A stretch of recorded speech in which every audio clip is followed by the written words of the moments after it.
तो दोस्तों, एक समय की बात है कि एक राज्य में एक प्रतापी राजा राज करते थे। एक दिन उस राज्य में एक विदेशी आगंतुक आया, एक विदेशी व्यापारी आया और वो व्यापारी एक पत्थरों का व्यापारी था। उसके पास में सुंदर सुंदर कई सारे पत्थर थे। उसमें से उसने एक सुंदर सा पत्थर राजा को भेंट स्वरूप प्रदान किया। राजा को वह पत्थर बहुत पसंद आया और राजा ने सोचा क्यों ना एक सुंदर से पत्थर से एक सुंदर सी भगवान विष्णु की प्रतिमा बनाई जाए और इसे राज्य के मंदिर में स्थापित कर दी जाए। और उन्होंने तुरंत महामंत्री को बुलाया और महामंत्री को आदेश दिया कि इस पत्थर से भगवान विष्णु की मूर्ति बनाकर इसे राज्य के मंदिर में स्थापित कर दो। तो महामंत्री राज्य के सर्वश्रेष्ठ मूर्तिकार के पास में गए और मूर्तिकार को पत्थर देते हुए कहा कि राजा का आदेश है कि 7 दिवस के भीतर भीतर इस पत्थर से भगवान विष्णु की प्रतिमा बनाकर इसे राजमहल पहुंचा देना। इसके बदले में तुम्हें 500 स्वर्ण मुद्राएं प्रदान की जाएगी। ये बात सुनकर मूर्तिकार खुश हो गया कि 500 स्वर्ण मुद्राएं मिलेगी और वो तुरंत काम में जुट गया और अपने औजारों में से हथौड़ा निकालकर उस पर मारने लगा। कई बार उसने प्रयास किए लेकिन वो पत्थर तस का मस जस का तस जैसे का तैसे, मतलब बोले तो इसका एक खरोच भी नहीं है, इससे कुछ टूटा भी नहीं। ठीक है, अब वो परेशान हो गया कि भाई ये तो टूट ही नहीं रहा है। उसने कम से कम बोले तो 99 बार प्रयास किया और वो जैसे अब 100वीं बार प्रयास करने के उद्देश्य से उसने हथौड़ा उठाया और जैसे मारने के लिए गया वापस पीछे ले लिया और सोचा कि जब मैंने 99 बार प्रयास कर चुका हूँ, अब क्या 100वीं बार में क्या घंटा टूटेगा ये। यहीं पर वो मूर्तिकार गलती कर देता है। आगे सुनना। अब वो मूर्तिकार वो पत्थर लेकर महामंत्री के पास में जाता है और महामंत्री से कहता है, महामंत्री साहिब इस पत्थर को तोड़ना नामुमकिन है, लेकिन दोस्तों दुनिया में नामुमकिन कुछ भी नहीं है। ठीक है, तो अब वो पत्थर लेकर वो महामंत्री के पास में जाता है और वो बोलता है कि महामंत्री जी इस पत्थर को तोड़ना नामुमकिन है।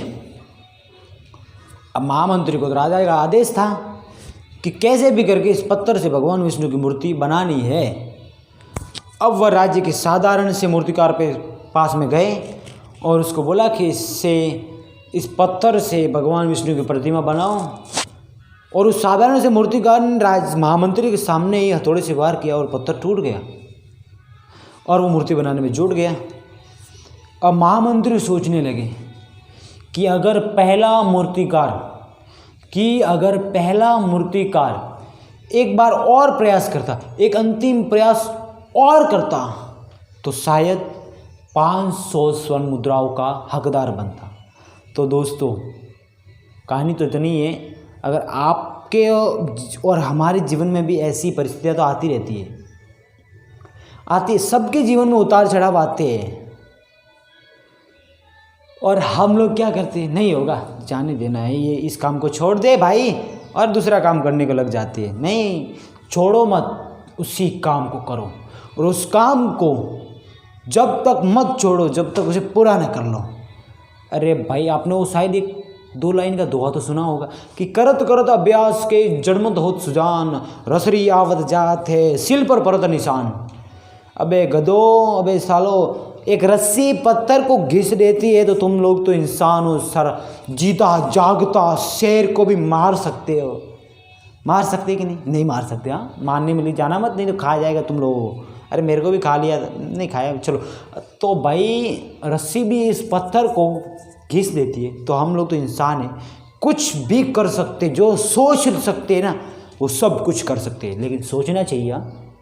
साला एक बार में तुम लोग सोचोगे एक बार में कर दो, एक बार में कुछ नहीं होता, एक बार में कुछ नहीं होता। कम से कम मैं कहता हूँ कम से कम 10 बार प्रयास अवश्य करना, कम से कम 10 बार। ठीक है, अगर तुमने कोई भी काम, समझो क्रिकेट खेलते हो, अगर तुमने एक ही बॉल में तुम सोचोगे कि छक्का मार दूंगा, नहीं मार पाओगे। एक बॉल में कौन छक्का मार, बस धोनी भी नहीं मार पाता। 6 बॉल में 6 छक्के तो लगा सकता है, लेकिन एक बॉल में 6 छक्के नहीं लगा सकते ना। तो ऐसे असंभव काम को संभव नहीं कर सकते हम। ठीक है, चलो लेट्स गो। ऐसे ही कहानियाँ सुनने के लिए और ऐसे ही मोटिवेशन सुनने के लिए मेरे चैनल को सब्सक्राइब कर लेना और पसंद आए तो लाइक कर देना और ठोको ठोको। चलो बाय।